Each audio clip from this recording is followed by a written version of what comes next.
Good morning my dear student.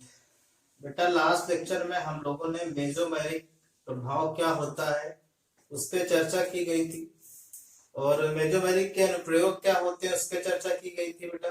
ठीक है ना।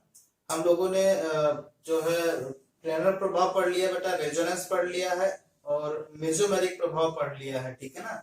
अब हम पढ़ने जा रहे हैं बेटा अति संयुग्मन। अति संयुग्मन, ठीक है ना। अति संयुग्मन, अति संयुग्मन क्या होता है बेटा? इसको बोलते हैं हाइपर कॉन्जुगेशन। हाइपर कॉन्जुगेशन, ठीक है ना। अति संयुग्मन, संयुग्मन तो आपको पता ही है, कॉन्जुगेट सिस्टम पढ़ाया ना बेटा, double bond single bond double bond single double double, यानी कि उसमें जो मूवमेंट हो रहा था इलेक्ट्रॉनों का वो पाई बॉन्ड के तरीके से हो रहा था। पाई बॉन्ड से कैसे, पाई बॉन्ड से इलेक्ट्रॉन कैसे ट्रांसफर होते हैं उस तरीके से हो रहा था। लेकिन हाइपर क्यों बोला गया? इसमें जो इलेक्ट्रॉनों का ट्रांसफर होगा बेटा, इसमें सिग्मा बंध के रिस्पेक्ट में होगा। बात समझ रहे हो? इसमें जो पाई बंध, जो इलेक्ट्रॉनों का मूवमेंट होगा इसमें सिग्मा बंध से होगा। इसीलिए अब तुम सोचो बेटा, पाई बॉन्ड वीक होता है जबकि स्ट्रॉन्ग जो है सिग्मा बॉन्ड स्ट्रॉन्ग होता है, तो ज्यादा एनर्जी किसमें लगेगी बेटा तोड़ने में? बोलो, सिग्मा और सिंगल बॉन्ड पे ज्यादा एनर्जी लगेगी, खत्म होगी ना ज्यादा एनर्जी। तो इसीलिए इसे क्या बोला था, अति संयुग्मन या हाइपर कॉन्जुगेशन, क्योंकि इसमें एनर्जी ज्यादा लग रही है। किसके रिस्पेक्ट में? संयुग्मन के रिस्पेक्ट में, मतलब रेजोनेंस के रिस्पेक्ट में। ठीक है ना। तो इसीलिए क्या बोला था बेटा, अति संयुग्मन। तो इसमें लिखोगे अति संयुग्मन क्या होता है, देखो। बेकर तथा नाथन ने सुझाया कि जब कार्बन तथा हाइड्रोजन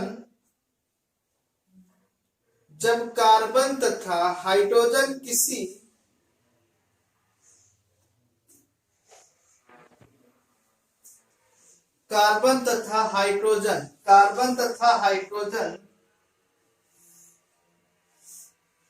ये कार्बन तथा हाइड्रोजन है, ये जुड़ना चाहिए किसी से। कार्बन तथा हाइड्रोजन किसी असंतृप्त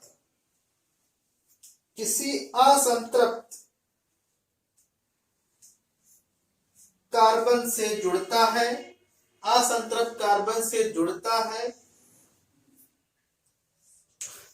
जिससे कार्बन तथा हाइड्रोजन के सिग्मा इलेक्ट्रॉन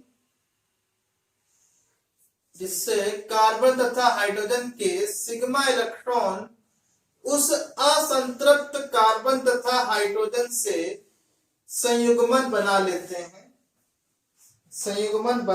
हैं। इसमें इलेक्ट्रॉनों का स्थानांतरण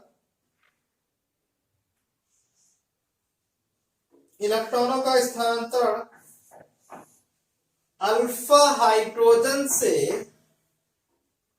असंतृप्त कार्बन की ओर होता है, जिसे अति संयुग्मन कहते हैं। जिसे क्या कहते हैं बेटा? अति संयुग्मन कहते हैं। तथा इसे नो बॉन्ड रेजोनेंस भी कहते हैं।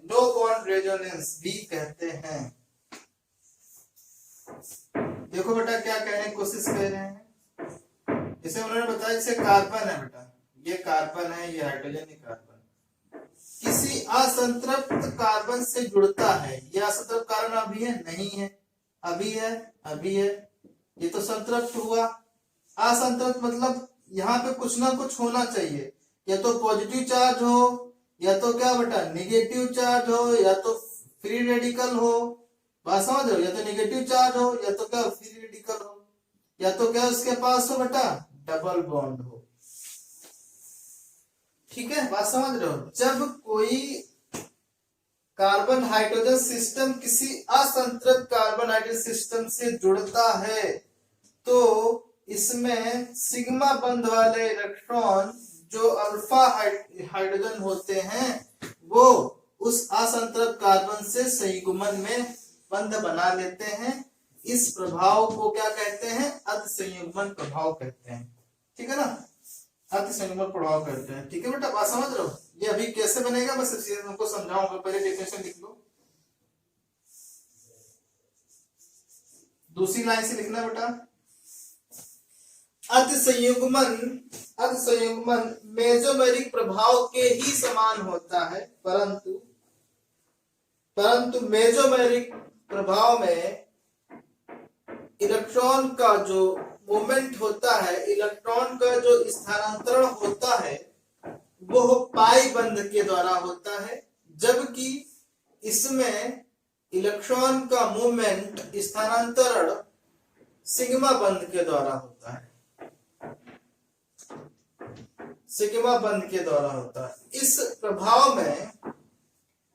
इस प्रभाव में इलेक्ट्रॉनों का मूवमेंट अल्फा हाइड्रोजनों की संख्या पर निर्भर करता है, अल्फा हाइड्रोजन की संख्या पर निर्भर रहता है, करता है। ठीक है बेटा, तो अल्फा हाइड्रोजन देखोगे बेटा, ये सिस्टम है तो अल्फा हाइड्रोजन कितने हो गए? 3 हो गए। अल्फा ये कार्बन है बेटा, अब इससे कितने हाइड्रोजन लगे हैं? एक अल्फा हो गए, ए अल्फा हो गए, अल्फा। तो सिस्टम से कितना कार्बन लगा है? क्योंकि सिस्टम से जो पहला कार्बन होता है बेटा वो अल्फा कार्बन होता है। अब उस अल्फा कार्बन से कितने लगे हुए हैं हाइड्रोजन, और कॉल्ड क्या बेटा? Alpha hydrogen. ठीक है ना बेटा, अब देखो किस तरीके से होता है, देख लो बेटा, पहले तो देख लो।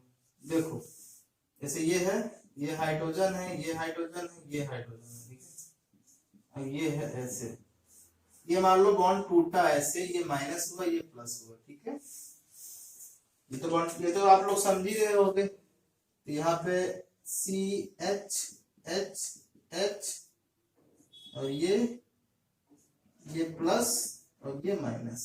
ठीक है ना, अब ये क्या होता है बेटा, ये कार्बन क्या कर लेता है, ये इसके इलेक्ट्रॉन अपनी तरफ खींच लेता है, तो कार्बन पे नेगेटिव चार्ज आएगा, यहाँ पे पॉजिटिव चार्ज आ जाएगा। बोलो बेटा, तो ये क्या हो जाएगा बता दो? ये H, ये कार्बन, ये वाला H, ये वाला H तो प्लस हो गया, ये बॉन्ड रहा ही नहीं, इसके बीच क्या बन गया बेटा? बॉन्डिंग हो गई C माइनस। ठीक है, एक स्ट्रक्चर ये बना। अब क्या कर सकते हो बेटा, इसी में हम क्या कर सकते हैं, अब ये वाला बॉन्ड मान लो कि नहीं टूटा बेटा। ठीक है ना, मैंने क्या किया, इस वाले बॉन्ड को तोड़ दिया, इसमें भी वही होगा क्या? ऐसे इलेक्ट्रॉन माइनस आएगा, यहाँ पॉजिटिव आएगा।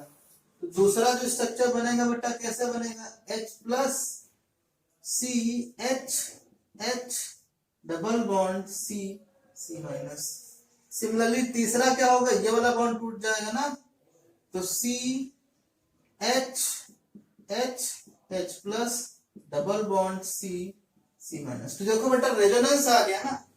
तो अब जितना रेजोनेंस, कितने नो बॉन्ड रेजोनेंस क्यों? क्योंकि इनके बीच बॉन्डिंग है ही नहीं। देखो बॉन्डिंग है क्या, इनके बीच बॉन्डिंग नहीं, इसीलिए इसको नो बॉन्ड रेजोनेंस भी बोलते हैं। रेजोनेंस की कंडीशन भी सारी सेटिस्फाई हो रही, double single loan, double single cation, double single, double single ion, इस तरीके से सेटिस्फाई हो रही है नहीं, तो इसको इसीलिए क्या बोला जाता है बेटा?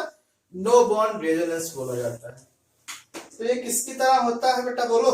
ये बिल्कुल मेसोमेरिक तरह होता है, लेकिन मेसोमेरिक में क्या होता है, पाई बॉन्ड की तरीके से ट्रांसफर होता है, ट्रांसफर ऑफ इलेक्ट्रॉन होता है, जबकि इसमें ऐसा नहीं होता है। ठीक है, बात समझ लो। तो जो इसका जो एप्लीकेशन आएगा वो बहुत ही इंटरेस्टिंग होगा।